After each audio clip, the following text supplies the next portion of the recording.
부산 범어사 출신의 승려 이동희는 풍운하였습니다. 1880년 전후에 찍은 것으로 추정되는 사진에서도 그런 기운을 느낄 수 있습니다. 목에 염주를 걸고 오른손에는 단주를 들고 있어 승려가 확실해 보이지만 왼손에 펼쳐 들고 있는 책이 불교 경전인지 아닌지는 확인하기 어렵습니다. 왼편에 보이는 가방을 보면 당시의 일반 정서와는 다른 근대의 분위기가 느껴지는데 이 사진이 일본 체류 중에 찍은 것임을 드러내줍니다.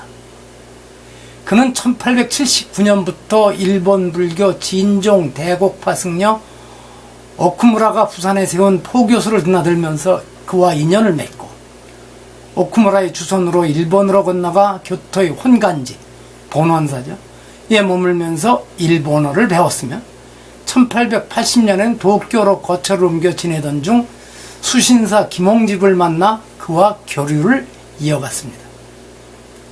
이해 정식으로 일본 승려가 되고 9월에 귀국하면서 많은 서적과 등잔, 램프, 석유 등을 들여왔는데 이것이 국내로 들어온 최초의 일본 상품으로 알려져 있습니다.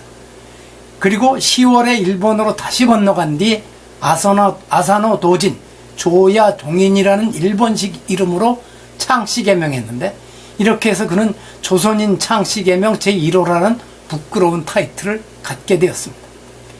국내에 머물 때는 김홍집의 소개로 민영익을 알게 되고 그의 주선으로 국왕 고종을 만나 일본과 세계 각국의 형세를 알려 국왕의 총의를 받기도 하였습니다.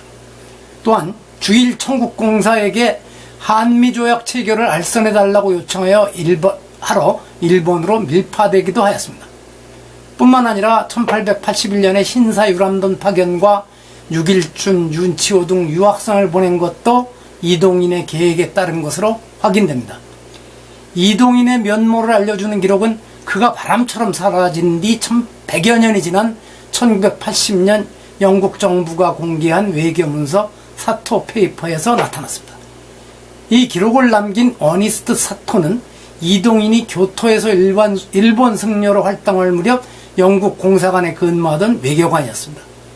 이동인은 1880년 5월 어니스트 사토와 처음 만났으며 그 뒤 그에게 조선어를 가르치는 한편으로 사토에게서 영국 외교관의 관점에서 바라본 세계 정세를 익혔던 것으로 보입니다. 이동인이 당시 개화파 지식인들에게 끼친 영향은 서재필의 회고록에서도 확인이 됩니다. 그 회고록의 일부 대목입니다.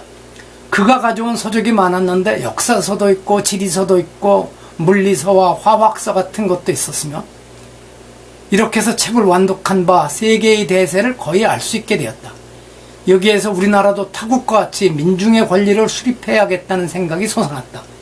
이것이 우리로 하여금 개혁파가 되게 한 근본이었다. 바꿔 말하면 이동인이라는 승려가 우리를 이끌어 주었고 우리는 그의 책을 읽어 그 사상을 몸에 익혔으니 봉원사가 우리나라 개화파의 원상인 것이다. 서재필과 영국 외교관 어니스트 사토의 기록을 통해 이동인이 당시 조선에서 가장 앞서가는 인물이었으며 그 덕분으로 당시 사찰이 개화사조를 꽃피우는 중심이었던 사실을 확인하게 됩니다. 그에게 친일승려라는 오명을 씌우는 이들이 많지만 일본식 이름을 썼던 일 말고는 그에게서 특별한 친일의 흔적을 찾기 어렵습니다.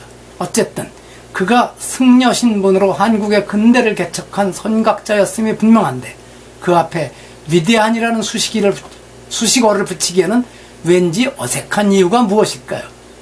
그리고 어느 날 갑자기 시야에서 사라져 행방을 알 수 없게 된 이유는 무엇일까도 궁금합니다.